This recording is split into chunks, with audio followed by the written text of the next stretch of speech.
అప్పులు తీరాలంటే చేయాల్సిన 5 రకాల రెమెడీస్, పరిహారాలు, మరియు వాటికి సంబంధించిన పూజలు కింద ఇవ్వబడ్డాయి. మీరు సులువుగా చేసుకోగలిగేవి. 1. ఆంజనేయ స్వామి పూజ. అప్పుల బాధలు తీరడానికి ఆంజనేయ స్వామిని పూజించడం చాలా ప్రబలమైన మార్గం. ఎలా చేయాలి? ప్రతి మంగళవారం లేదా శనివారం ఆంజనేయ స్వామి ఆలయాన్ని సందర్శించండి. ఆ స్వామికి తులసి మాల సమర్పించండి లేదా వెన్నతో అలంకరించి దర్శనం చేసుకోండి. హనుమాన్ చాలీసా లేదా సుందరకాండ పారాయణం చేయడం వల్ల మంచి ఫలితాలు ఉంటాయి. ముఖ్యమైనది, స్వామివారి ముందు సంకల్పం చెప్పుకుని, అప్పుల బాధలు తీరాలని కోరుకోండి. 2. లక్ష్మీ నరసింహ స్వామి పూజ. నరసింహ స్వామి ఉగ్ర స్వరూపమైన లక్ష్మీదేవితో కలిసి ఉన్నప్పుడు అప్పుల నివారణకు అద్భుతంగా పనిచేస్తాడని నమ్మకం. ఎలా చేయాలి? ప్రతి ప్రదోష కాలంలో, సాయంత్రం సూర్యాస్తమయం తర్వాత వచ్చే మొదటి గంటన్నర లేదా గురువారం నాడు లక్ష్మీ నరసింహ స్వామి ఆలయాన్ని సందర్శించండి.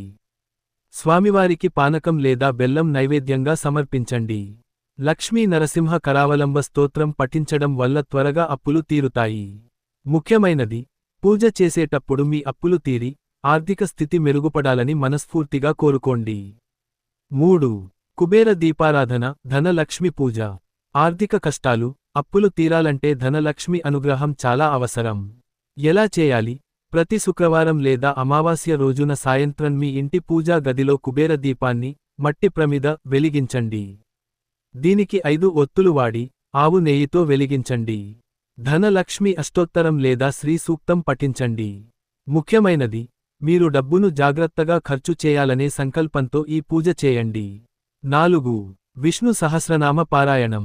విష్ణు సహస్రనామం పఠించడం వల్ల అన్ని రకాల కష్టాలు తొలగిపోతాయి. అందులో అప్పులు కూడా ఒకటి.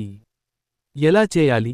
ప్రతిరోజు ఉదయం స్నానం చేసి, శుభ్రమైన వస్త్రాలు ధరించి, విష్ణు సహస్రనామం పుస్తకాన్ని చదవండి. వీలైతే, శుక్రవారం నాడు విష్ణు ఆలయాన్ని సందర్శించి విష్ణు సహస్రనామం వినండి లేదా పఠించండి. ముఖ్యమైనది, పారాయణం చేసేటప్పుడు ఏకాగ్రతతో, అప్పులు తీరిపోయే మార్గాలు కనిపించాలని కోరుకోండి. 5. రుద్రుడు లేదా శివయ్య పూజ. శివుడు రుద్రస్వరూపుడు, ఆయనను పూజించడం వల్ల దుష్ప్రభావాలు, అప్పులు తొలగిపోతాయి అని నమ్మకం. ఎలా చేయాలి? ప్రతి సోమవారం శివాలయాన్ని సందర్శించండి. శివలింగానికి పాలతో అభిషేకం చేయండి. బిల్వపత్రాలు సమర్పించండి. ఓం నమః శివాయ అనే మంత్రాన్ని వీలైనన్ని ఎక్కువసార్లు జపించండి. ముఖ్యమైనది, అప్పులు తీరాలని కోరుకుంటూ, శివుడిని ప్రసన్నం చేసుకోండి.